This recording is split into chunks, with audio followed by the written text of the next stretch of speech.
پی جا ایام کی تلخی کو بھی ہنس کے ناصر، غم کو سہنے میں بھی قدرت نے مزہ رکھا۔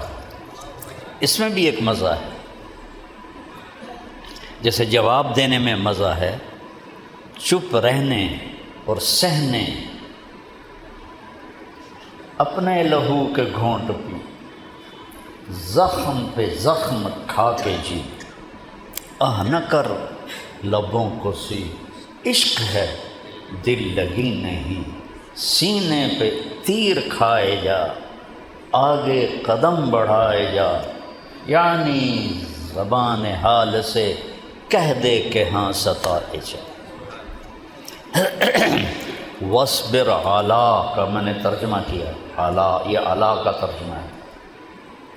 اگر آپ یہ نہیں کر رہے ہو تو میرا تمہارا استادی شاگردی کا کوئی تعلق نہیں۔ آپ اس ماحول سے یعنی آپ بچے ہیں، ماحول سے متاثر تو ہر آدمی ہوتا ہے، کیوں نہیں ہوتا؟ اس لیے بلایا ہے کہ اللہ کرے عندلیب کرے مل کے آہوزاریاں، تو پکار ہائے گل میں پکاروں ہائے دل۔ تو مد مقابل کو لگا رہا وَاصْبِرْ عَلَىٰ مَا يَقُولُونَ،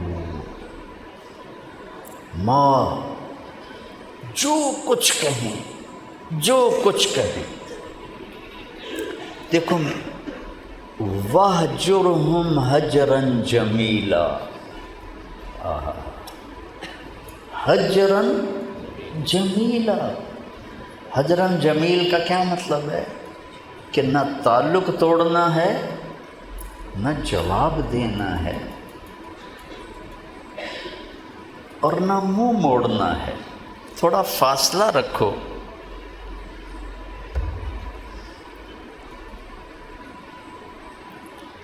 یہ نبی کی دعوت کے آداب بتا رہا ہوں۔ نبی والی دعوت، نبی والی محنت، تم کے قریب جتنا ہوتے جاؤ گے اتنا تھوڑی سی زندگی میں زیادہ کمال ہوگی۔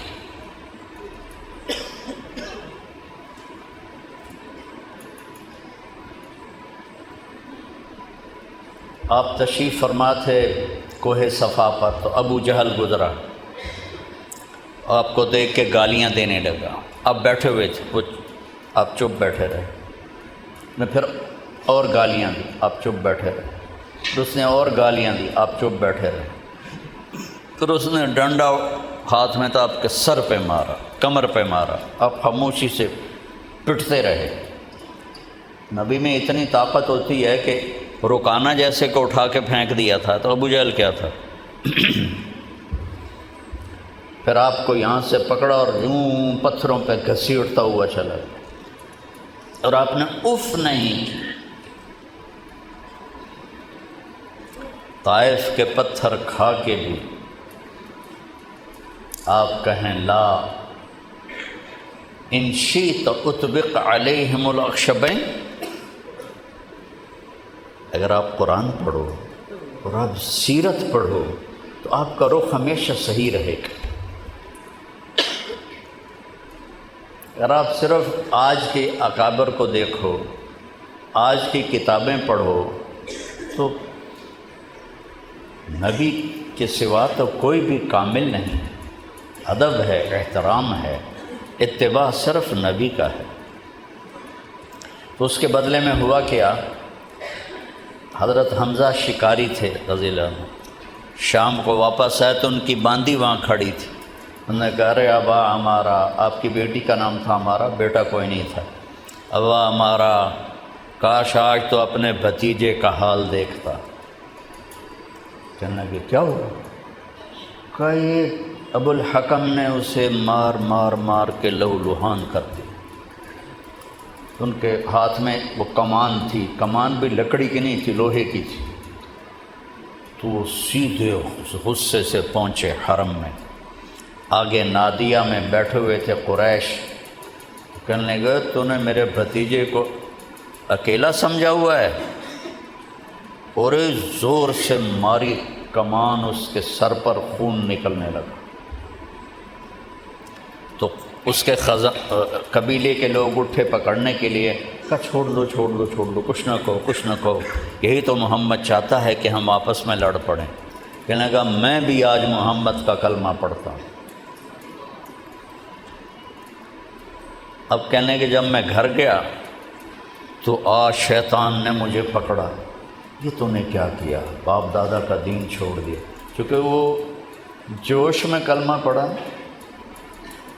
اور حمیت میں رشتے کی، تو اب شیطان کا بھتیجے کا کلمہ پڑھ لیا، آبا و اجداد کا کلمہ چھوڑ دیا، کہ ساری رات مجھے نیند نہیں آئی۔ صبح میں گیا، میں کہا یا رسول اللہ میں نے رات کلمہ پڑھا ہے پر میرا دل نہیں ٹک رہا، تو آپ نے ایسے ان کے دل پہ ہاتھ مارا کہ یا اللہ ثبت ہو وسدد، کہتے اسی وقت ایمان میرے اندر اتر گیا۔ اور نماز جو نفلی نماز ہوتی تھی، آج نماز حرم میں ہوگی، ایک طرف عمر ایک طرف حمزہ، بیچ میں صحابہ اور اللہ کے نبی، یہ دونوں دائیں بائیں اور حرم میں آئے اور انہوں نے نماز پڑھی، کسی کو چوں کہنے کی بھی ہمت نہیں۔ تو نبی کی محنت اپنی ذات سے ہوتی ہے۔ اب یہ آیت بعد میں آئی، جو اقرا کے بعد جو پہلی آئی ہے آیت وہ ہے یا ایھا المدثر قم فانذر وربک فکبر وثیابک فطہر والرجز فاہجر ولا تمنن تستکثر ولربک فاصبر۔ سارے ہدایات کس کو ہیں؟ کبھی قرآن کھول کے دیکھا تو کرو۔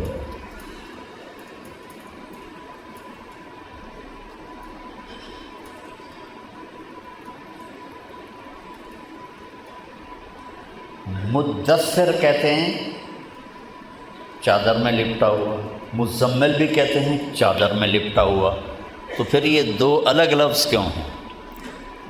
عربی کوئی عجب زبان ہے، 80 نام ہیں تلوار کے عربی میں، 80 نام، ٹیڑھی ہو تو اور نام، سیدھی ہو تو اور نام، ایسا دستہ ہو تو اور نام، ایسا دستہ ہو تو اور نام۔ جو رات کو سویا ہوا ہو چادر میں اس کو مزمل کہتے ہیں، جو دن میں سویا ہوا ہو اسے مدثر کہتے ہیں۔ جب تہجد میں اٹھانا تھا تو یا ایھا المزمل، جب دعوت کے لیے اٹھانا تھا تو یا ایھا المدثر قم فانذر وربک فکبر۔ یہ قرآن کی واحد آیت ہے جو ادھر سے اور ادھر سے ایک طرح ہے۔